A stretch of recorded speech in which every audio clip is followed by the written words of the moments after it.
Ranji trophy ഫൈനലിൽ കേരളത്തിന് മികച്ച തുടക്കം. വിദർഭയ്ക്ക് ആദ്യ 2 വിക്കറ്റുകൾ നഷ്ടമായി. MD നിതീഷാണ് 2 വിക്കറ്റുകളും വീഴ്ത്തിയത്. വിദർഭ ക്രിക്കറ്റ് അസോസിയേഷൻ സ്റ്റേഡിയത്തിൽ നിന്ന് അനിൽ വാസുദേവ് തത്സമയം ചേരുകയാണ്. അനിൽ, യഥാർത്ഥത്തിൽ ആവേശകരമായ തുടക്കമാണല്ലോ ഇപ്പോൾ ഉണ്ടായിരിക്കുന്നത്, പറയൂ.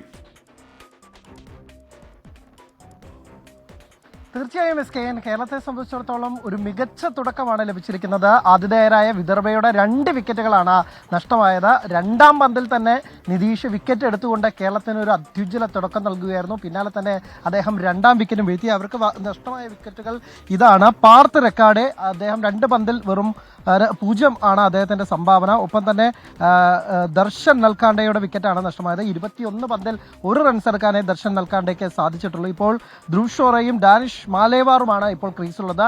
MD നിതീഷിന്റെ പ്രകടനം തന്നെയാണ് എടുത്തു പറയേണ്ടിയിരിക്കുന്നത്. ഒരു വലിയ തുടക്കം കിട്ടിയ ശേഷം സമീപകാലത്ത് അദ്ദേഹത്തിനൊന്നും വലിയ രീതിയിൽ പെർഫോം ചെയ്യാൻ സാധിച്ചിരുന്നില്ല.